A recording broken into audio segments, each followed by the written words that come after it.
This conference will now be recorded. Does it sound better? No?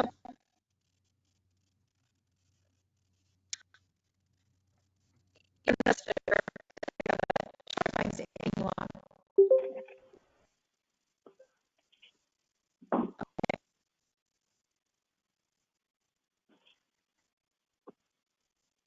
And this is what hybrid looks like.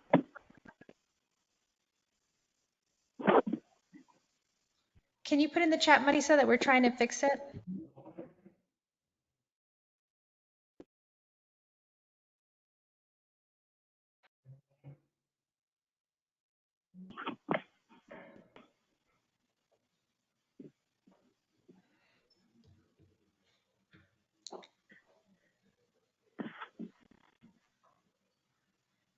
Try it again. That's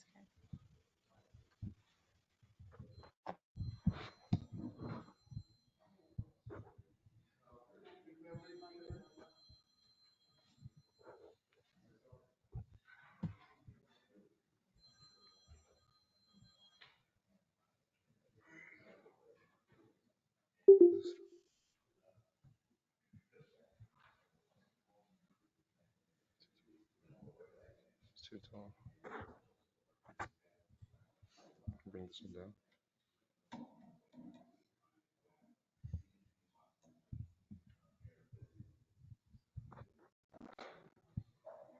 Right there.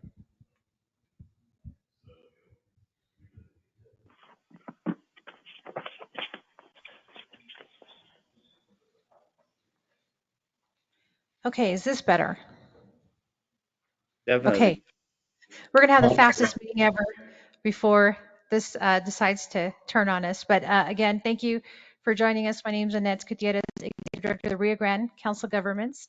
And today is our annual meeting where we bring in fiscal year 2022 and as well as our new officers for the fiscal year and some directors. So I'm now going to turn it over to our current president, Judge Cinderella Guevara, and she's going to welcome us and say the Pledge of Allegiance as well as the invocation. Judge?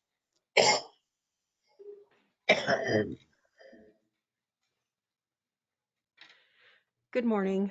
What a wonderful pleasure it is to be here today. As you all know, we didn't get to meet last year in person. Who would have thought that 2 years ago that our next meeting would be in the manner that it is today? But thank God that we're all here and we're all safe. And so if everyone would stand up for the invocation at this time. And oh, you want, okay, we're going to do the Pledge of Allegiance first and then the invocation. All right. I pledge allegiance to the flag of the United States of America and to the republic for which it stands, one nation, under God, indivisible, with liberty and justice for all. Thank you. And now for the invocation. Glorious and blessed God, we thank you for our lives. We thank you for our work. We ask you to anoint all our activities, that all that we do may be done in such a way that brings you honor. Dear God, may we never underestimate the power of your presence in our lives, and help us to do all that we do in a way that gives hope and courage to all around us. We ask that you be with us today.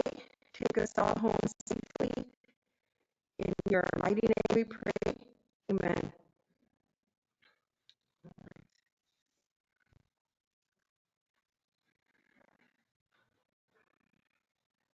Great. Thank you, Judge Guevara.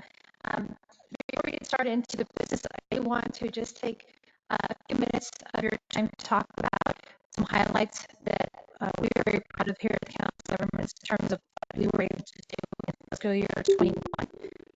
So I will go ahead and ask my second forward the slides. Is that not allowing me? We can go to the fiscal year 21 highlights. And it's nice screening that together.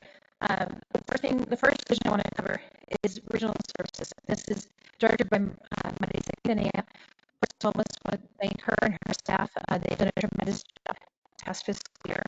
And so one of the highlights that we would like to mention is the collaboration that was made with Emergency Services District number 2. And this is the fund that was available from the Coronavirus Emergency Supplemental Funding Program.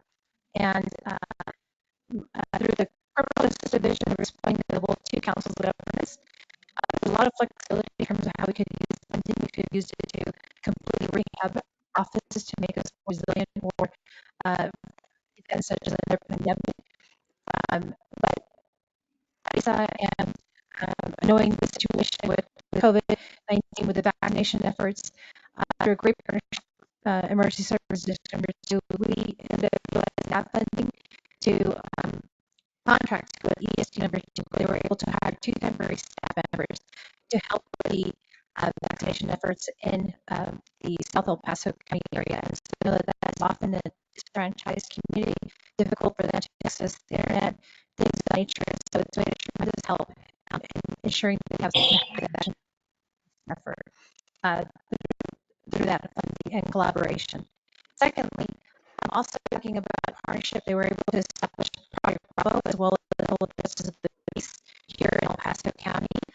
There were situations where landlords and tenants were not eligible for the state eviction program, and that left them with little options. Through this challenge that was seen by many, we used this as an opportunity to offer mediation services to the landlord as well as the tenants. And so they were able to come to a compromise solution where most oftentimes there was not an eviction. And so that was something that was tremendous for our community because it was a gap that was identified because of the pandemic. And third, next gen 911 services. This is where this has been a long time coming. I know that Marisa has a lot of blood, sweat, and tears with this initiative, but we're finally at the point now. She has been able to procure a vendor, Carbine, and they are going to be able to provide the services to our 5 counties outside of El Paso for 911 services. The board of directors were able to see this presentation last week. It was a tremendous feat of technology that they were showing at the board meeting. Folks will be able to text. You can see them live. Uh, I would love to talk to first responders to see what this is going to be like. It's going to be monumentally transformational in our community, and so it'll be in our rural areas. And thanks to 911, the commission, for providing the funding for this initiative. I'll move on to AAA now, Area Agency on Aging. This is Yvette Lugo is our director, and our assistant director, Lorena Estrada. Again, thank you to their staff as well. There's a lot of work that they've been doing on this also. The first one that I wanted to mention was just vaccination efforts in general for those that are 60 years and older. They did assist in setting up appointments with various online portals, taking existing clients as well as incoming callers, and going just that extra mile to set up the vaccination appointments. I am also identifying where there was any transportation needs, just really serving that gap as well for our seniors with the vaccination. And so a lot of work was done in our 6-county region for that.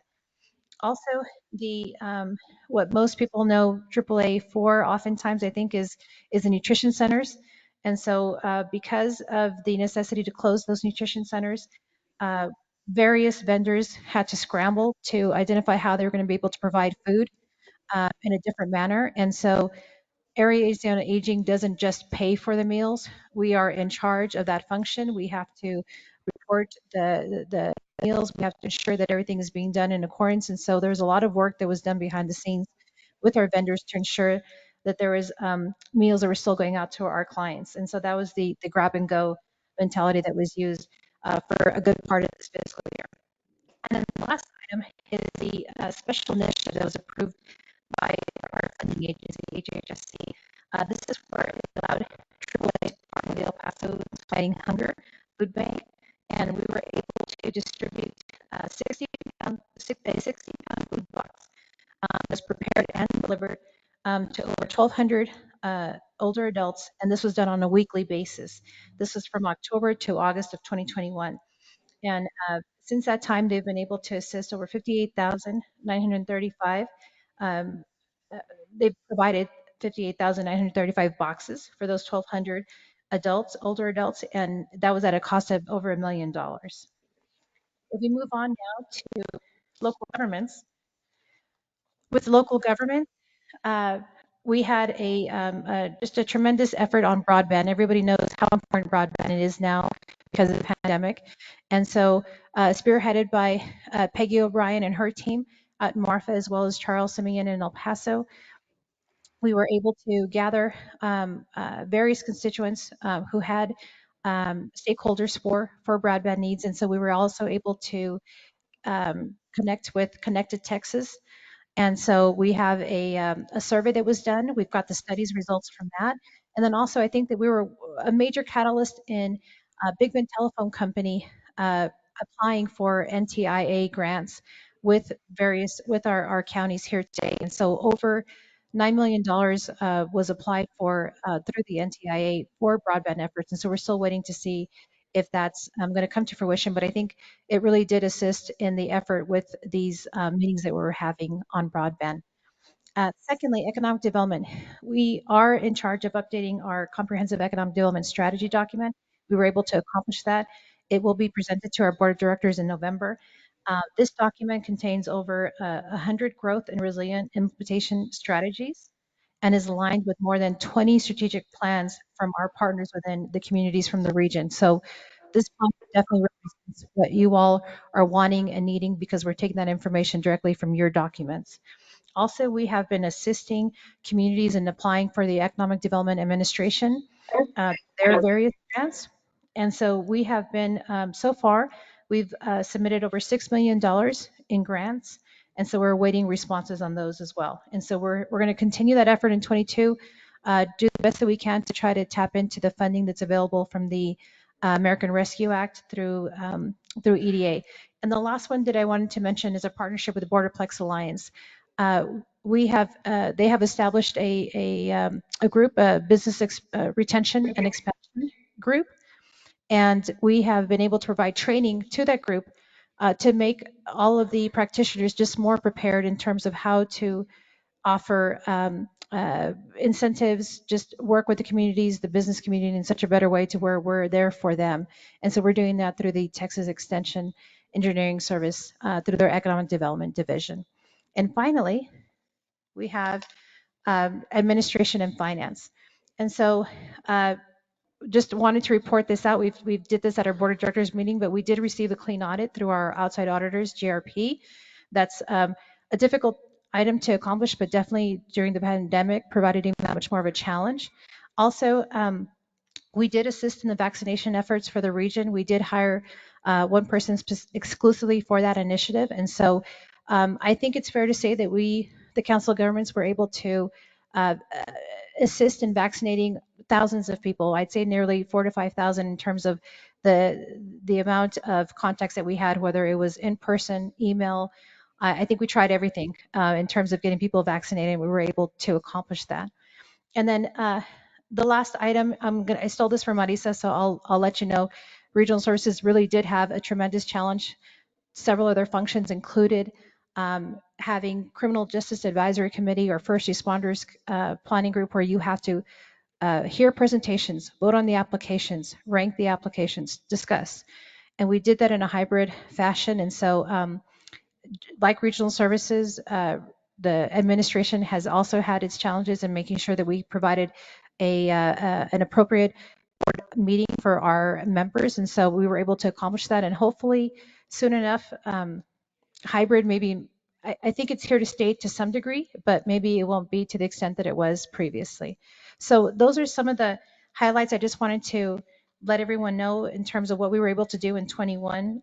We're very proud of that. And so um, just wanted to take a few minutes to toot our own horn. So thank you for that.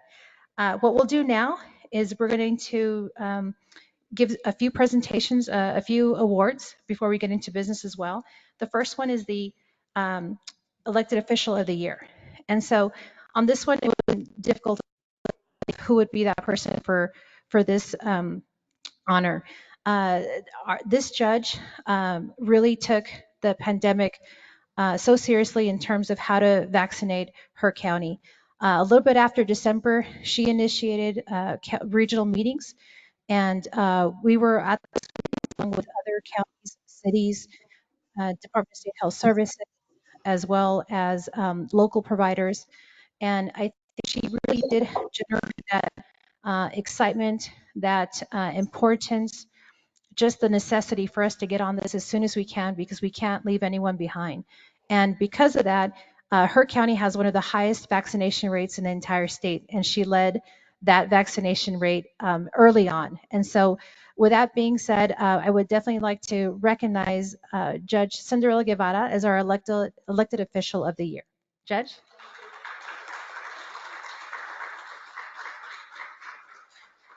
Okay, I think it's this one. Do you want to come over here? This one's yours.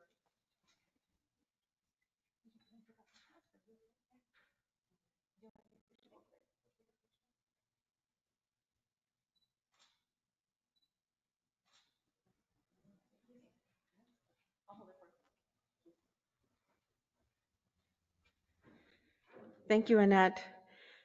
I was not expecting this, so I have nothing prepared to say in regard to that, but each of you deserve the very same award because I've been coming to the COG for, I guess, since 2009, and I always like to say the story of how I had to come to the COG.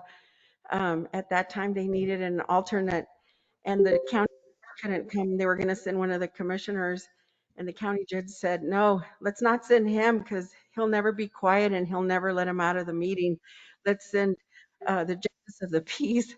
And then I got to come and meet the great people here at the COG. And so I've always been so proud to be a part of this. And but mostly what I see is all of you that are right sitting down right now, and how you care and how you want to serve the people of your community.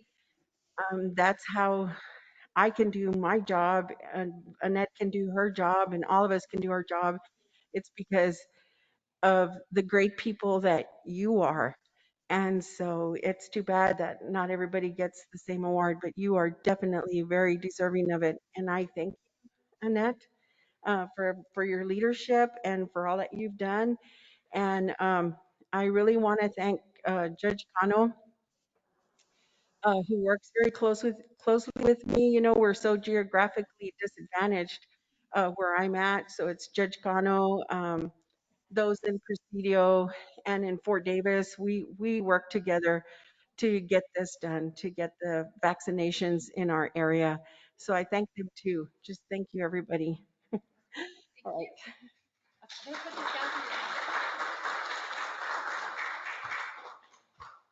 Okay, and our next award will be for Organization of the Year. And before we do that, really quickly, I completely forgot to recognize Judge Carlos Arias. Judge, do you want to just wave hi to everyone? So Judge was not with us for quite some time, so he's on the mend now, and we just want to say thank you so much for being here, and I know that it's been a long journey, so thank you, Judge, for that. Thank you so much. God bless you. Okay, and Marisa will go ahead and present this item.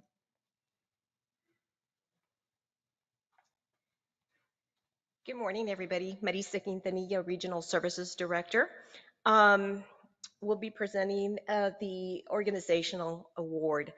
Um, I don't know, Assistant Chief, did Chief Esparza make it on to the webinar? Okay, great.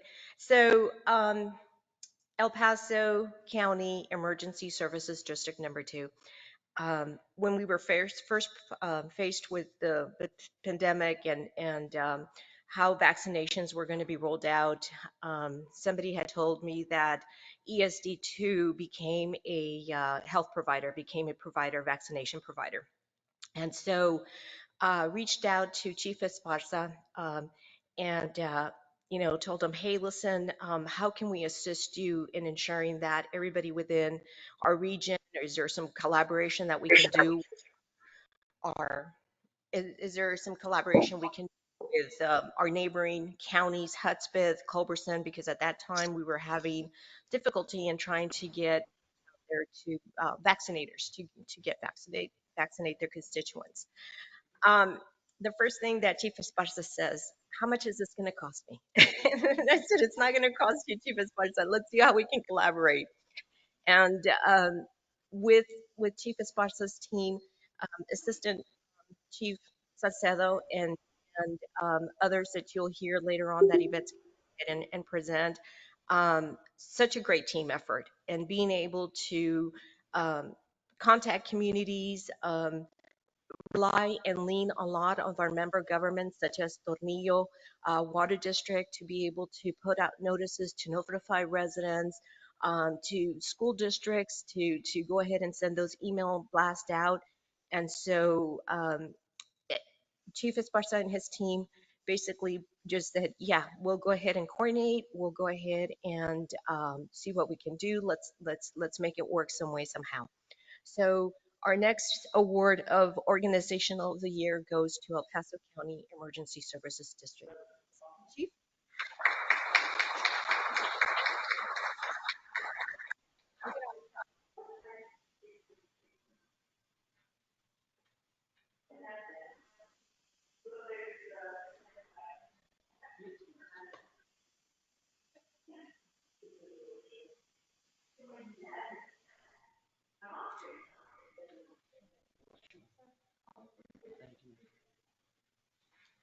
Good morning, everyone. My name is Joe Salcedo. I'm the Assistant Fire Chief with the El Paso County Emergency Service District number 2.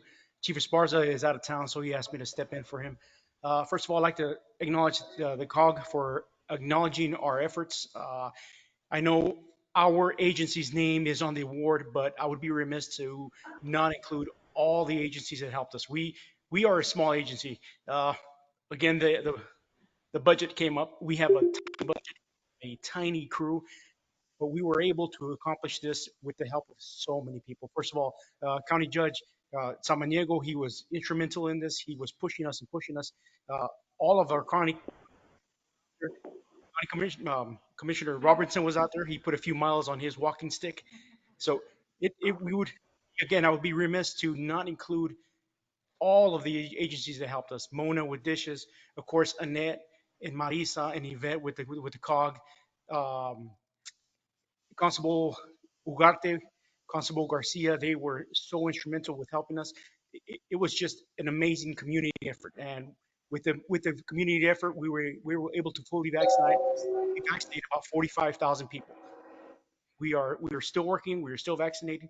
But I would like to thank the COG for acknowledging us, and of course, this would not be possible without my staff. Our staff is amazing. We're a small crew, but our staff is amazing, and this award is for them. And I thank you for your time. Thank you.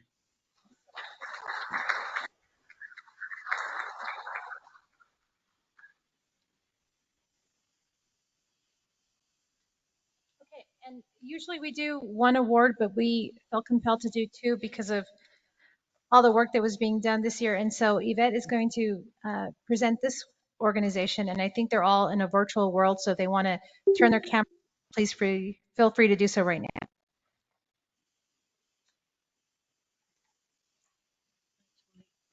Good morning, everyone. Yvette Lugo, Director for the Area Agency on Aging. As Annette shared, typically it is one, but we just felt so strongly about being able to share this award with another organization. And I'm so excited to announce this one because I really truly felt like this organization at a state level really helped bring the credibility to what it means to work with councils of government, particularly area agencies on aging. I remember at the start of the pandemic, it was very difficult. I'd insert myself into meetings and think, here, please, hear our voice for seniors. Please remember that those are the most vulnerable. And we need to really, truly work together to make sure they have good access to vaccines.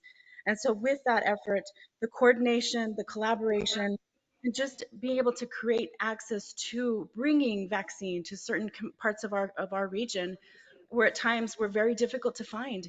That effort, that coordination truly to me represented the spirit of regionalism, the spirit of collaboration. And so it really truly brings me honor to recognize the Texas Department of State Health Services, Public Health Region 910, under the direction of Dr. Rachel Soni, who's their regional medical director, and Mona Izquierdo, their program manager. I believe they are all on with their team virtually, and so I'd like for them to say a few words if possible. Hi, thank you very much. My name is Mona Izquierdo. I'm the manager for our Family Community Health Services with the Department of State Health Services. I'm not sure if Dr. Soni is able to get on, but I have to give the COG a lot of credit. They brought us all together. They brought ESD2, ourselves, and our different county reps so that we could get together and really go out and vaccinate. So it's like Chief Salcedo said, this is a collaborative effort. We wouldn't be able to do it alone. So a big thank you to you all, Marisa, Yvette, and Annette. You guys are awesome. So thank you. A big thank you to our team.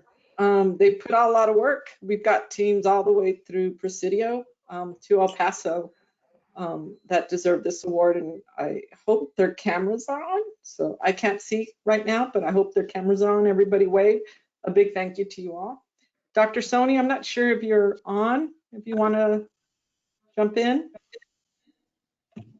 Yeah, hi. I echo everything Mona just said. Rachel Soni, I'm the Regional Medical Director for Public Health Region 910. We have a rock star team. Apologies we couldn't be there in person. We're COVIDing. So we're all at home this week and next. Anyhow, just really grateful and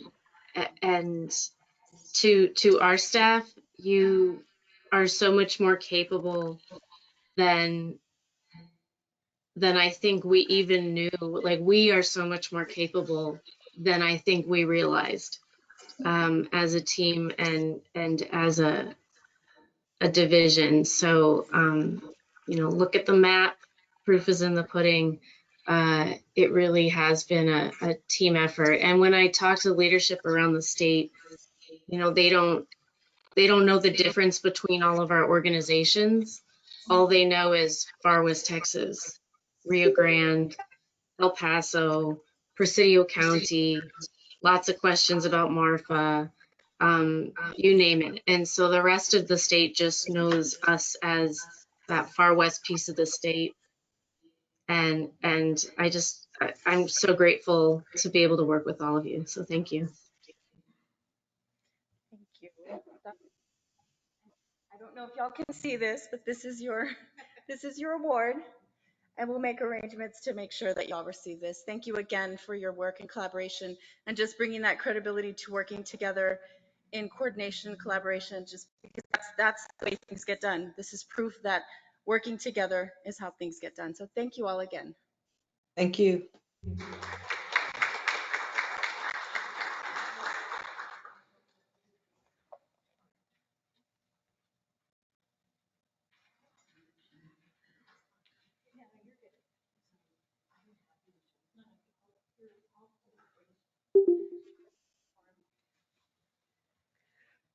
All right, so we're going to go ahead and get on with our formal meeting.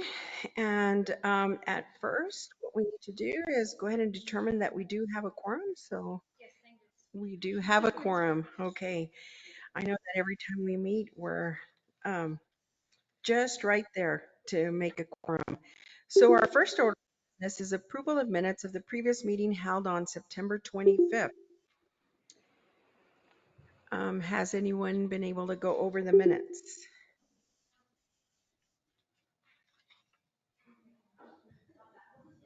Okay, motion to approve minutes as presented? Right. September 25th is tomorrow.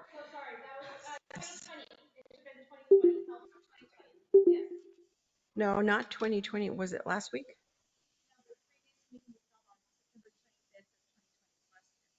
Oh, okay. Yes, the annual meeting, the minutes of the annual meeting. Okay.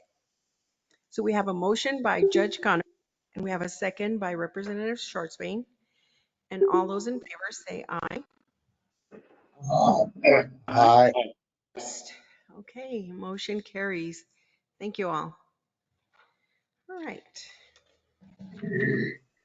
Next is the adoption of the fiscal year 2022 work program and annual budget.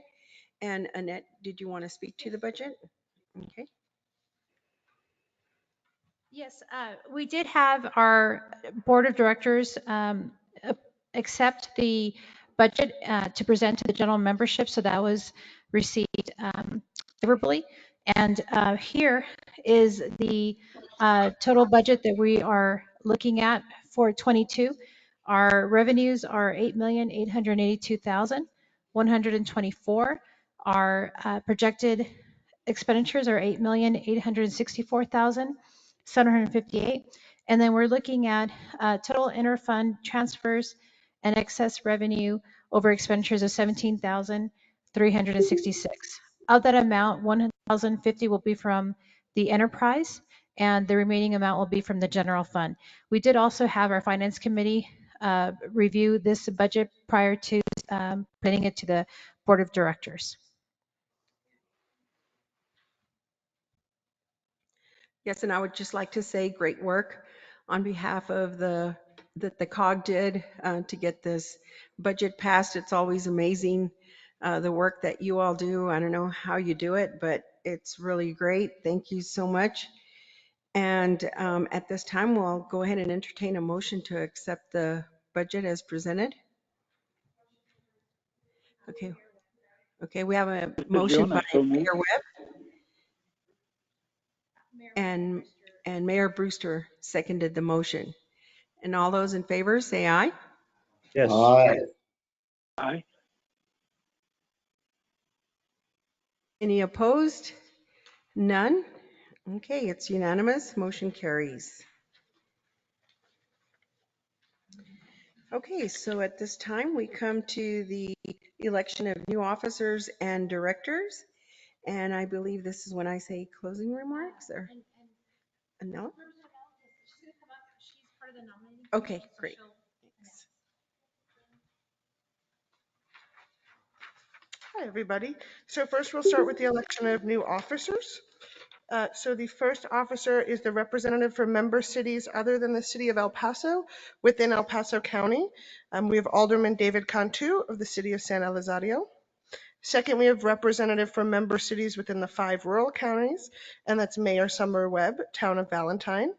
And lastly, representative from all special district members, Rosalinda Vigil, Lower Valley Water District. And I believe she's a new member, correct? So do we have a motion to approve? Motion by Representative Schwartzman. Second.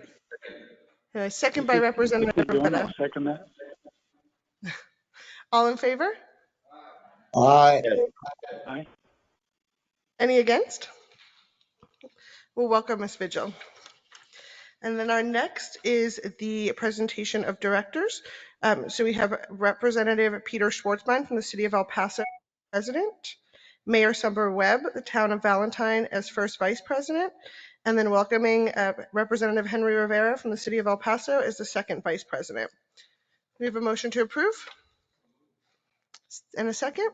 Move. This is Leon. Leon, a second. All in favor? Aye. Yes. Any Aye. against? Nope. Congratulations, everyone.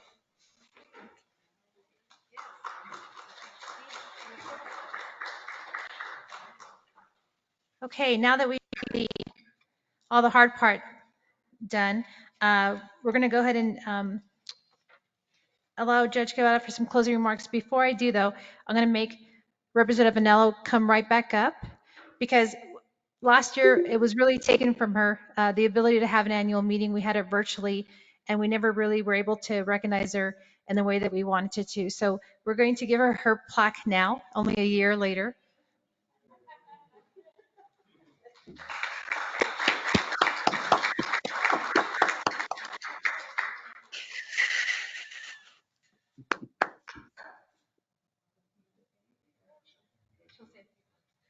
Thanks, Thanks, y'all. I really didn't expect to give a speech at all. I kind of joked that while I was president of the COG, I just gave everybody a raise and more days off, but I think it worked out well. Um, It's actually, I think Judge Gavada put it very well. It's a real honor to have served as president and to be up here with the staff of the COG, who are amazing women, which is incredible just in of itself to see the organization by majority women who get a lot done. I think, we started off, I started as president and then the pandemic hit. So it was a lot of shuffling to get things working. And I know you heard the presentations, but, an event has gotten a lot of praise today, but even just making sure seniors were getting food was a crisis. And then, Judge Guevara did a great job on the second half of the pandemic, which was the vaccines. And none of that would have happened without all of you. So thank you so much. It is a real honor.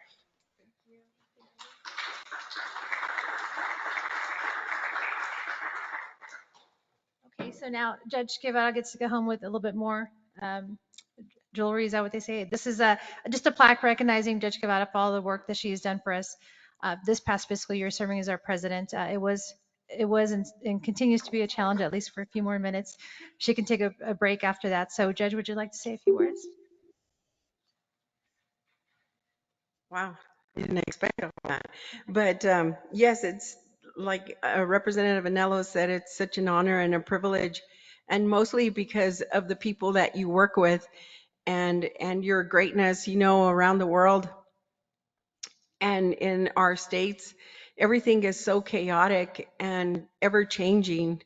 2 years ago when we met in 2019, we were expressing our gratitude to all our first responders for their great work and their heroic actions on August 3rd during the El Paso shooting, where 23 people were killed and 23 people were injured.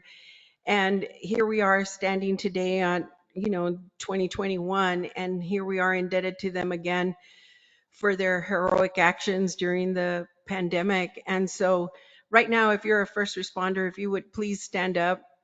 And those that are on video, if you could please make sure that your camera's on and kind of wave to us. And we're really grateful to you for everything, and we give you our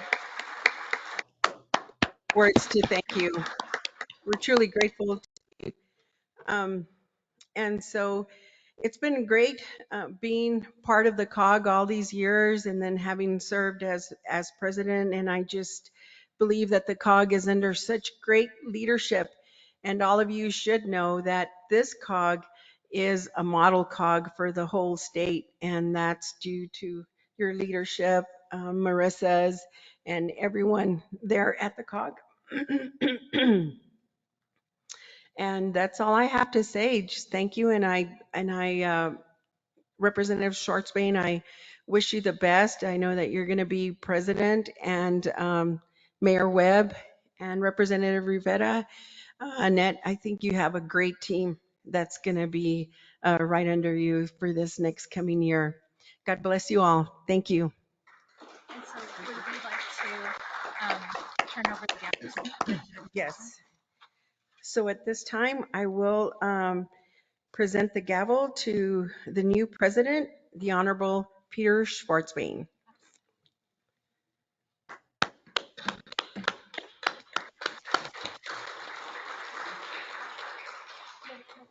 Yes.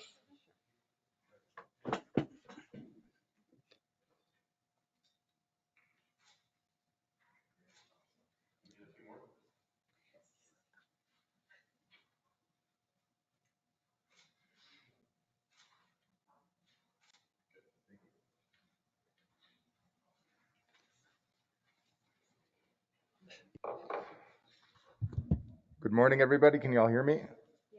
Okay. Well, first, I want to thank and give a big round of applause to Judge Guevara, Annette, Stella, and all the staff of the Rio Grande Council governments, as well as all of our first responders who have stepped up and led during this past year. So big round of applause for everybody. Thank you again.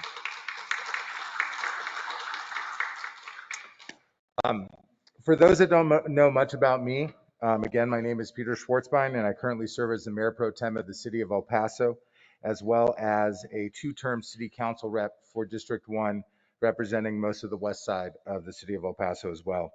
I also currently serve as the chair-elect of Sister Cities International, based in Washington, D.C. And for those that want to know a little bit more about me, I'm also a very big sneaker collector as well. So you might see me in some Air Jordans at some point this year.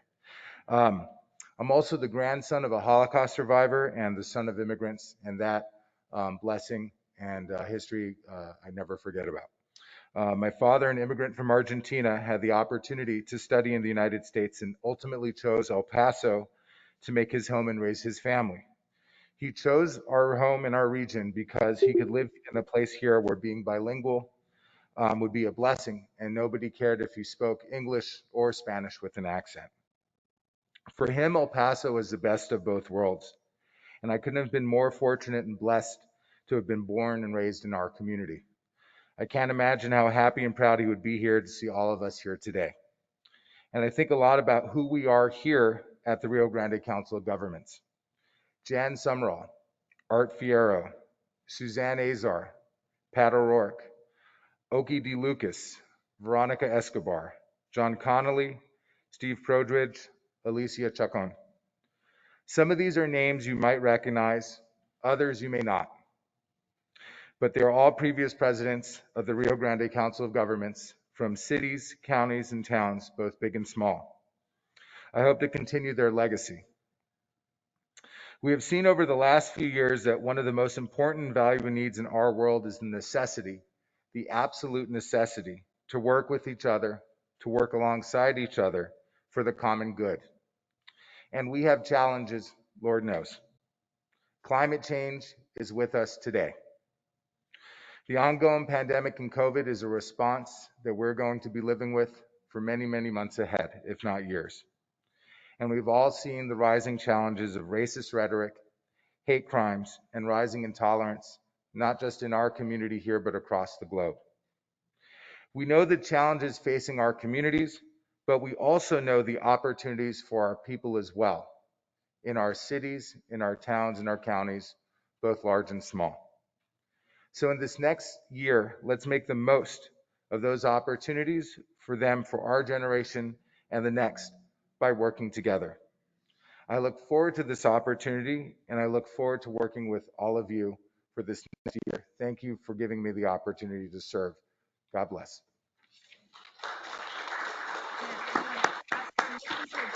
All right. So I get to use this now. Can I entertain a motion to adjourn?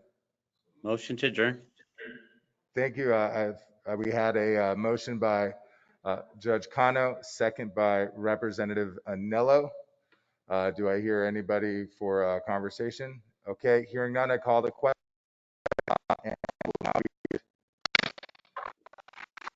Godspeed, Representative Sportsfine. Godspeed. Thank you. Thank you, everyone who was joining virtually. Have a great weekend. We really appreciate you joining us this way. Those are able to have the meeting, so thank you again. Have a great weekend. And especially you all in person, we can have the meeting without you as well. So yes, thank you again. All right.